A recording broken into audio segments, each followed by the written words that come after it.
ಬೆಂಗಳೂರಿನ ಹೊರವಲಯ ಆನೇಕಲ್ನಲ್ಲಿ 2,000 ರೂಪಾಯಿಗೆ ಮರ್ಡರ್ ಆಗಿತ್ತಲ್ಲ, ಆ ಪ್ರಕರಣಕ್ಕೆ ಸಂಬಂಧಪಟ್ಟಂತೆ ಟ್ವಿಸ್ಟ್ ಸಿಗ್ತಾ ಇದೆ. ಆನೇಕಲ್ನಲ್ಲಿ ನಡೆದ ರವಿ ಮರ್ಡರ್ ಪ್ರಕರಣಕ್ಕೆ ತಿರುವು. ಕೇವಲ 2,000 ರೂಪಾಯಿ ಹಣದ ವಿಚಾರಕ್ಕೆ ಯುವಕ ರವಿ ಕೊಲೆ ಆಗಿದೆ. ಕೇವಲ 2,000 ರೂಪಾಯಿ ಹಣದ ವಿಚಾರಕ್ಕೆ ಮರ್ಡರ್ ನಡೆದಿರುವಂಥದ್ದು. ಕೊಲೆಯ ಆರೋಪಿ ಮಾತನಾಡಿರುವಂತಹ ಆಡಿಯೋ ಪಬ್ಲಿಕ್ ಟಿವಿಗೆ ಲಭ್ಯವಾಗಿದೆ. ಕೊಲೆ ಆರೋಪಿ ಮನ್ಮಥ ಮತ್ತು ಸ್ನೇಹಿತರ ನಡುವೆ ನಡೆದಿರುವಂತಹ ಸಂಭಾಷಣೆ ಇದು. ದೊಣ್ಣೆಯಿಂದ ಥಳಿಸಿ ರವಿಕುಮಾರ್ ಕೊಲೆಗೈದಿದ್ರು ಆರೋಪಿಗಳು. ಕೊಲೆಯ ಇಂಚಿಂಚು ಮಾಹಿತಿಯನ್ನ ಈಗ ಹತ್ಯೆಯ ಆರೋಪಿ ಬಿಚ್ಚಿಟ್ಟಿದ್ದಾನೆ. ಈ ಆಡಿಯೋ ಕಾನ್ವರ್ಜೇಷನ್ನಲ್ಲಿ ಅದೆಲ್ಲವೂ ಕೂಡ ಉಲ್ಲೇಖವಾಗಿದೆ. ಹುಡುಗಿ ವಿಚಾರಕ್ಕೆ ಕೊಲೆ ನಡೆದಿದೆ ಎನ್ನಲಾದಂತಹ ಕೇಸ್ಗೆ ಈಗ ಟ್ವಿಸ್ಟ್ ಸಿಕ್ಕಿರುವಂಥದ್ದು. ಹುಡುಗಿ ವಿಚಾರಕ್ಕಾಗಿರುವಂತಹ ಕೊಲೆ ಅಲ್ಲ ಇದು, ಕೇವಲ 2,000 ರೂಪಾಯಿ ಹಣದ ವಿಚಾರಕ್ಕೆ ನಡೆದಿರುವಂತಹ ಮರ್ಡರ್ ಅನ್ನೋದು ಗೊತ್ತಾಗ್ತಾ ಇದೆ. ನಾನು ಇವಾಗ ನಿಂಗೆ ಏನ್ ಹೇಳ್ತಾ ಇದೀನಿ ಗೊತ್ತಾ, ನೀನ್ ಬಿಟ್ಬಿಡ್ತೀನಿ ನಮ್ಮ ಅಮ್ಮನ ಹಣೆಗಳು, ನಮ್ ತಿನ್ನೋದ್ಮೇಲೆ ಹಣೆಗಳು ಇನ್ನೇನು ನನ್ ಗೊತ್ತಪ್ಪ, ನೀನ್ ಹೊಡೆದಾಡಿಲ್ಲ ಅಂತ ನಾನು ಏನ್ ಹೇಳ್ತಾ ಇದೀನಿ ಗೊತ್ತಾ. ಇವಾಗ ಈ ಗಂಗಾವರು ನಲ್ಲವರು ಸುಮಾರು ಜನ ಅನಂತ ಅವರೆಲ್ಲ ಏನಂತ ಅವ್ರು ಗೊತ್ತೇನೋ, ನೀವು ಇದ್ದಿ ಜೊತೆ ಹೆಂಗ್ ಬಿಟ್ಬಿಟ್ರಿ ಅಂತ ನಮಗ್ ಫೋನ್ ಹಾಕಿ ಮಕ್ಕಾರ್ ಮಾಡ್ತಾವ್ರೆ ಮನ್ಮತ. ಇವಾಗ ಪಿಕ್ಚರ್ ಏನಾಗಿರೋದು, ಅವ್ರ ಹುಡ್ಗಿಯಿಂದ ಹೊಡೆದಿರೋದಾ? ಅವ್ರ ಹುಡ್ಗಿಯಿಂದ ಹೊಡೆದಿರೋದಾ? ಇಲ್ಲ ಇಲ್ಲ ಸಿದ್ಧಾರ್ಥ, ಮತ್ತೆ ಅದೇ 2,000 ರೂಪಾಯಿ ವಿಚಾರ ಕೇಳೋಣ ಅಂದ್ಬಿಟ್ಟೆ ಹೋಗಿದ್ದಲ್ಲಿ. ಅಲ್ಲಿ ನೋಡಿದ ಅವ್ರು ವಿಡಿಯೋ ನೋಡ್ದ ನೀನ್ ಇವಾಗ ಏನಾಗೈತಂತ? ಇಲ್ಲ ನೋಡಿಲ್ಲ. ನಮ್ಮ ಅಮ್ಮನೆ ಮಲ್ಡ್ರೆ ಹಾಕ್ಬಿಟ್ಟವ್ನ, ಅವನು ಮಲ್ಡ್ರೆ ಹಾಕಿ ಸುತ್ತ ಹೋಗಿ ಪೋಸ್ಟ್ ಕ್ಲೇ ಮಾಡ್ಬಿಟ್ಟವ್ರ.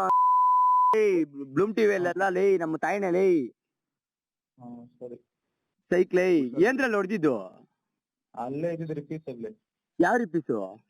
ಅಲ್ಲೇ ಕಾರ್ಪೆಂಟ್ ಅಂಗಡಿ ಇತ್ತು ಅಲ್ಲೇ ಅದ್ರಲ್ಲಿ. ಅದೇ ಅಲ್ಲಿ ಬಿದ್ದಿರೋ ಬಾಕ್ಸ್ಗಳಲ್ಲಿ? ಬೇರೆ ಏನ್ರಲ್ಲಿ ಹೊಡೆದಿಲ್ಲ ನೀವು? ನೀನ್ ಹೊಡೆದಾ? ಇಲ್ಲ ನಾನು ಹೊಡೆದಿಲ್ಲ. ಯಾರ್ಯಾರು ಹೊಡೆದಿದ್ದು? ಮನು ಮತ್ತೆ ಮನುಷ್. ಅಲ್ಲಿ ಯಾರ್ಯಾರು ಇದ್ರಿ? ನಾನು ವಸಂತವ್ರೆಲ್ಲ ಇದ್ರಲ್ಲೇ. ಆಮೇಲೆ ವಸಂತ ಬಿಕ್ಕಿ ಇರ್ಲಿಲ್ಲ. ಮತ್ತಷ್ಟು ಡೀಟೇಲ್ಸ್ ಅನ್ನು ಕೊಡ್ತಾರೆ ಅಂಬರೀಷ್. ದೂರವಾಣಿ ಸಂಪರ್ಕದಲ್ಲಿ ಜಾಯ್ನ್ ಆಗಿದ್ದಾರೆ. ಅಂಬರೀಷ್, ಹುಡುಗಿ ವಿಚಾರಕ್ಕಾಗಿರುವ ಹತ್ಯೆ ಇದು ಅನ್ನುವಂತಹ ಡೀಟೇಲ್ಸ್ ನಿನ್ನೆ ಸಿಗ್ತಾ ಇತ್ತು. ಈಗ ಈ ಆಡಿಯೋ ಹೇಳ್ತಾ ಇದೆ ಹಣದ ವಿಚಾರಕ್ಕೆ, ಅದು ಕೂಡ 2,000 ರೂಪಾಯಿ ವಿಚಾರಕ್ಕಾಗಿರುವಂತಹ ಹತ್ಯೆ ಅಂತ.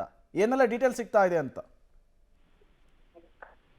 ಮೊದಲಿಗೆ ರವಿಕುಮಾರನ ಕೊಲೆ ಮಾಡಲಾಗಿತ್ತು. ಕಳೆದ 2 ದಿನಗಳ ಹಿಂದೆ ಆತನನ್ನ ಕೊಲೆ ಮಾಡಿದಂತಹ ಆರೋಪಿಗಳು ಮಾತಾಡುವಂತ ಆಡಿಯೋ ಈಗ ಲಭ್ಯ ಆಗಿರುವಂತದ್ದು. ಆಡಿಯೋದಲ್ಲಿ ಸಂಪೂರ್ಣವಾಗಿ ಒಂದು ಇಂಚಿಂಚು ಮಾಹಿತಿಯನ್ನ ಹೇಳಿರುವಂತದ್ದು.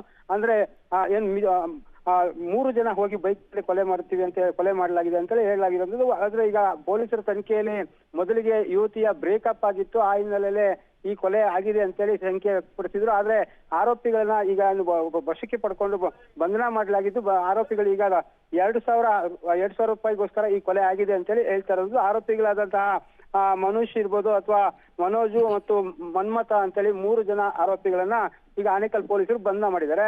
ಈಗಾಗಲೇ ಅವರು ಮಾತಾಡೋ ಪ್ರಕಾರವಾಗಿ 2,000 ರೂಪಾಯಿಗೋಸ್ಕರ ಮಾತುಕತೆಗೆ ಹೋಗಿದ್ವಿ. ಆ ಸಮಯದಲ್ಲಿ ಏಕಾಏಕಿ ಅಲ್ಲಿ ಗಲಾಟೆ ಆಗಿ ಅಲ್ಲಿದ್ದಂತಹ ದೊಣ್ಣೆಗಳನ್ನ ಬಳಸ್ಕೊಂಡು ಆತನನ್ನ ಕೊಲೆ ಅನ್ನೋ ಮಾತನ್ನ ಪೊಲೀಸರ ಮುಂದೆ ತಪ್ಪೊಪ್ಪಿಕೊಂಡಿರೋದು. ಈಗಾಗಲೇ ಆನೇಕಲ್ ಪೊಲೀಸರು ಆತನನ್ನ ಬಂಧಿಸಿ ಈಗ ವಿಚಾರಣೆಯನ್ನ ಮುಂದುವರಿಸಿರುವಂತದ್ದು. Prem. Okay, thank you Ambarish, ನಮ್ಮೆಲ್ಲ ಮಾಹಿತಿಗಾಗಿ.